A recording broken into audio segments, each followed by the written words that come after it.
Mountains, ice, stone. They call this rugged alpine country home. Himalayan Tahr, the goat-like import from Central Asia as a species to hunt for sport, as will I for the next few days. I'm a hunter. Venturing out into the mountains with a rifle is what I do. I've never been here before, but I've heard this valley has a substantial population of tahr. So me and my dog Kim are going to see what we can find.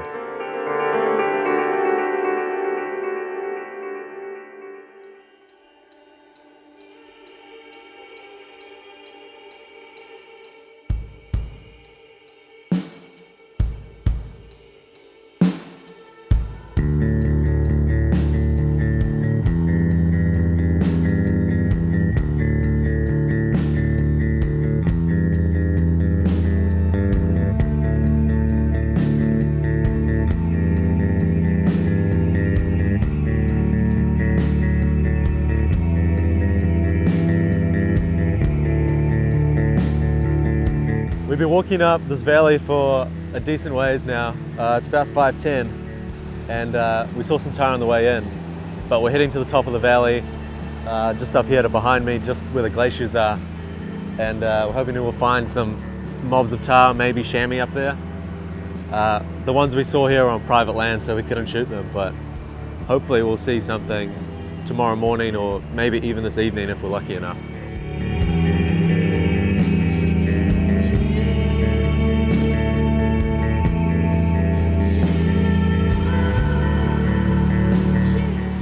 There's a couple tahr up here. Usually with bow hunting, I wouldn't be able to get these guys, but because I'm using a rifle, they're about 600 yards away and we can definitely close that gap. I think they're just a couple nannies, but they'll be good meat animals for sure.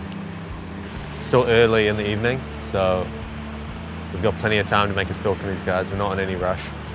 They're still both there. I'm just trying to figure out the best way to do this.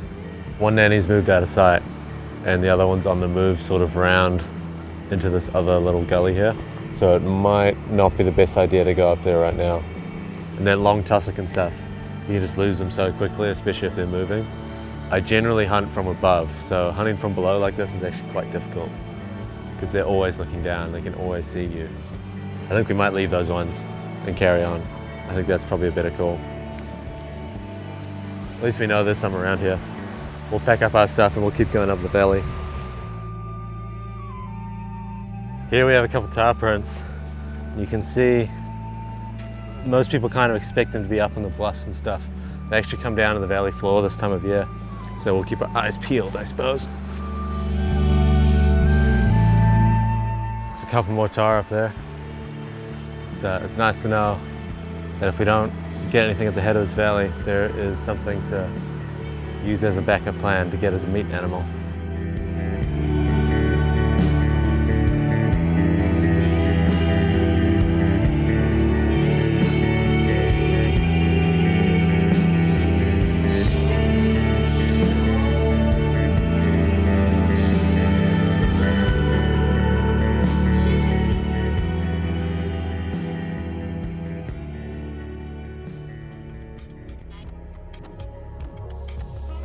There's a tahr just up there. No matter how much you plan a hunt, you never expect the unexpected. We'll shoot this one. While traversing this terrace, I've come face to face with a bull tahr. The bull has spotted us, but hasn't made any move to flee to safety. It knows we're here, but I reckon we can get close enough. We'll just go up this little draw here.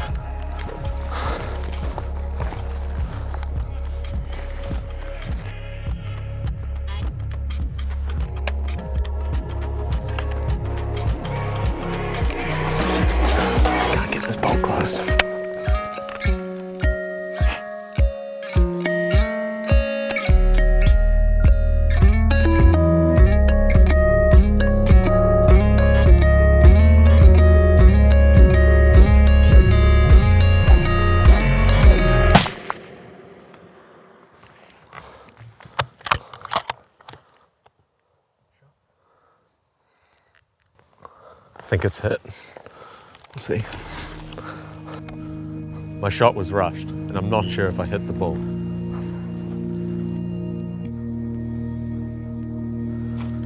I think that shot was just totally rushed. It was just real bad rest. It's about 285 yards. It was just too rushed, man. Well, there's no blood up there, there's no fur, there's nothing. So I think it was just a clean miss, so that's good at least. Man. I'm gonna have to get a bit closer next time, I think. Just take my time. That could have been a lot better. Could have been a lot better, but at the same time, I don't want it to be too easy. It's our first day, so Kim, you're kind of in the frame there. Get outside. And yeah, it's our first day, and who wants to get something on the first day, I guess. I guess we'll try again tomorrow. We'll go make camp and eat some noodles, I think. I should have done better than that.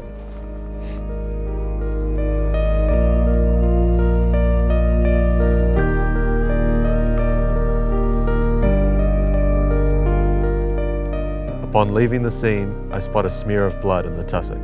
It doesn't seem to be from a fatal wound. It takes a follow-up shot to put the Tahr down for good. I can't complain about an early success. I could have and should have shot better. I'd like to say it doesn't rob from the experience, but it does. Nothing makes a hunter feel more guilty than causing unnecessary pain when hunting. Regardless, he is a beauty. God, I can't remember the last Tahr I shot. It was earlier this year. It was too long because they're just such cool little animals. Cool big animals, really, not little. I can't linger on it too long. There's plenty of meat to butcher and plenty of time for guilt when I make camp.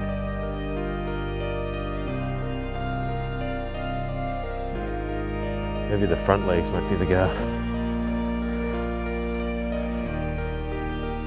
This might need to sharpen before we do any of that.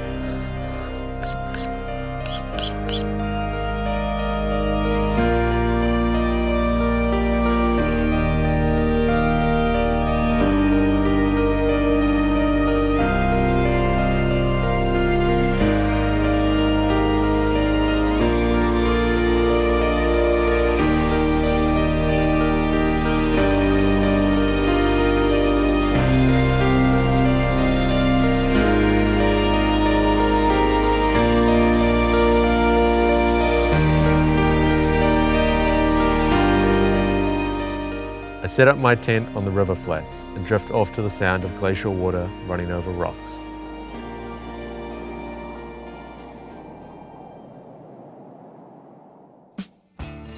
The next morning, I'm keen to see what I can find further up the valley. The weather is threatening to close in, but I'm confident I can get some productive glassing time in. It's the next morning. We camped down on this nice flat last night, and this morning we're thinking of pushing up to the head of the valley. I haven't spotted anything yet. We've just been glassing for maybe 15-20 minutes and haven't seen anything, but I'm sure we will run into something later in the day. The weather's kind of coming in a little bit. It's a little bit cloudy, and we'll see what it's doing this evening, but it might be a bit too wet to continue. All right, so we're thinking we might just head up to the top of this little knob and glass some of this face. Most of the animals we've seen have been on the true right of this valley, and I think that's probably because there's more water on that side and it just looks like better habitat. The left side is mainly just scree and there isn't a lot of bluffs or any cover for them. So I'm sure there's some up there, it's just a matter of seeing them. We haven't spotted anything in this area. We're gonna keep pushing up slowly but surely. I don't want to get right up against the glaciers, but I'd like to get pretty close. There's Tahr further down the valley, which generally means there's more Tahr further up the valley. It's 11:45 now, so it's not the best time of day. But getting towards this afternoon and this evening, I'm sure some animals will pop out. So yeah, let's just keep moving, Kim.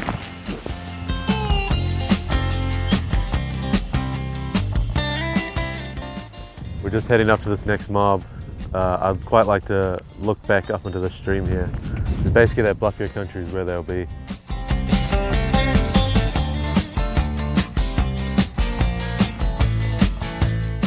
Just before the rain really hits, I spot a bull high up on the valley wall. It's a difficult but tempting place for a Tahr to hang out. I want to get the stalk right this time, so rather than charging up after him, I'm going to wait till tomorrow when the weather clears. The weather's moving in a bit, so I think we're going to head back to camp and see how it plays out. I think that... Thanks, Kim. That Tahr, I think, is lucky enough that he's going to get to stay up there. He's still in the exact same spot, but yeah, we won't be going after him today at the very least. So we'll head back to camp.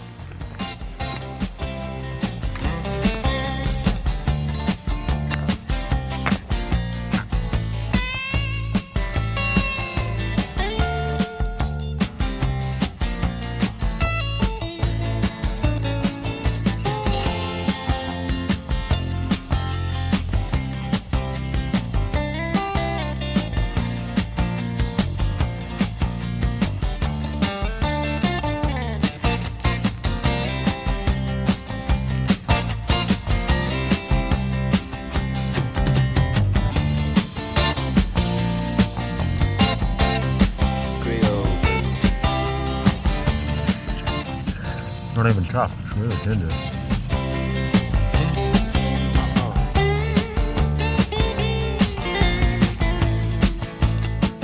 Alright, we've been in the tent for a few hours now just because of the weather outside.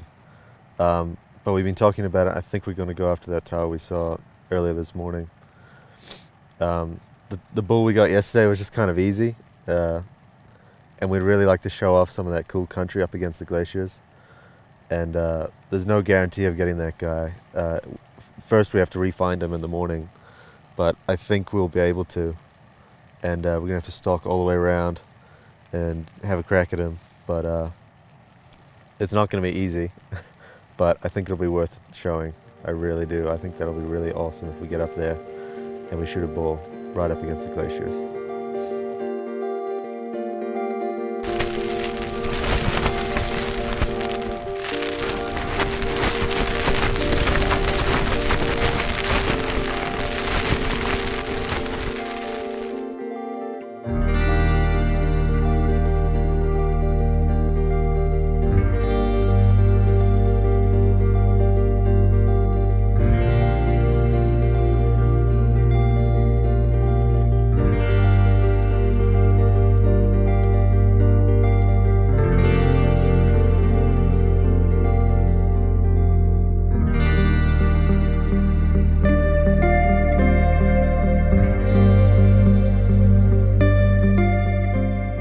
It was pretty wet and rainy last night, but the weather's cleared up this morning, so we're gonna go see if we can find those Tahr up in those cliffs we were looking at yesterday.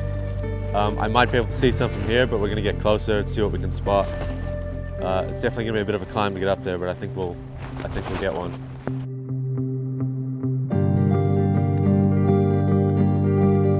The weather in New Zealand is always windy or wet or something like that.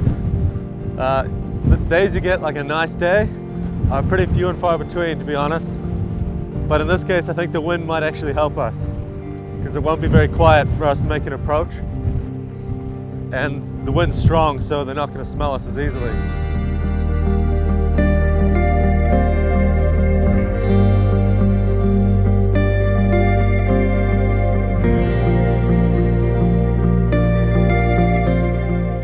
We spotted 2 Tahr. There's a nanny further up where I saw that one yesterday, but lower down there's a bull that might be a good opportunity to take.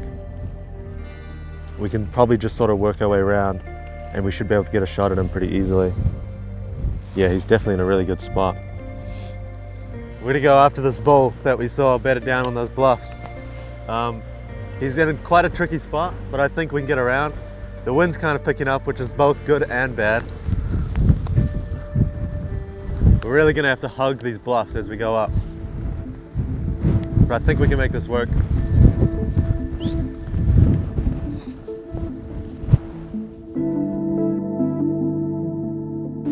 All right, we've closed the distance a little bit. We've still got a ways to go.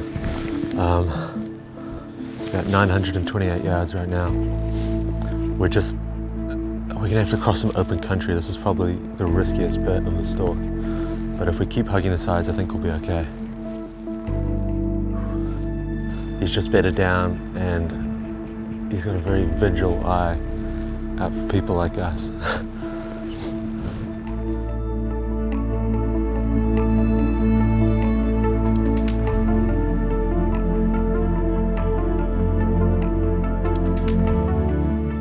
Right, we're within about 700 yards now. We're gonna try and cut up as high as we can and maybe get to a shooting platform of about 100 meters. As soon as we get out of eyesight, we can actually just hustle up there. But this next bit's gonna be pretty tricky. The Tahr is just bedded down facing us, so I'm thinking we're just gonna wait here for a while. We've got all day. I'm not in any hurry to get this guy. Hopefully he'll bed down facing the other direction or get up to feed or something like that, and then we can close the distance a bit more.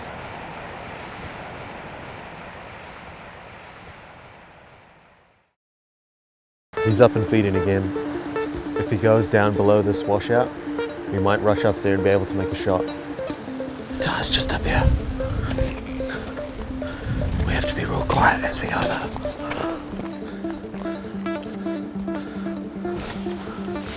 I think there's another one.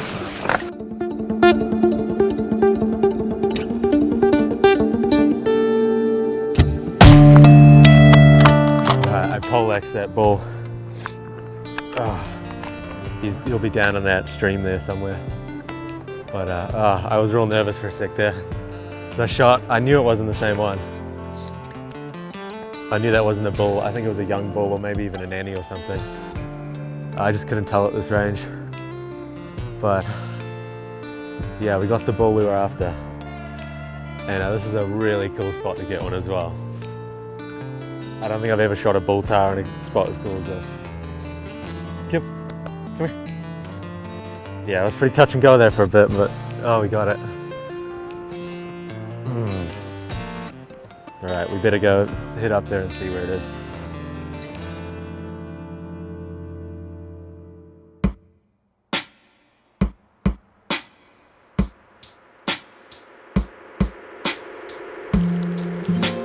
There it is, Kim.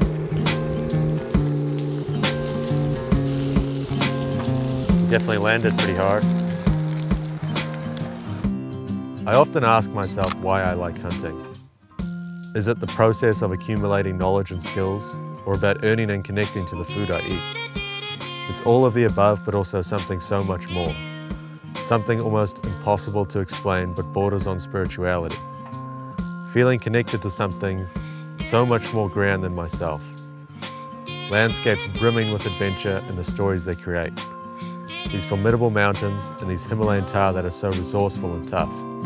They humble me and give me an appreciation for living. Hunting isn't about the kill, it's about everything else. Feeling human in the most primal, original way.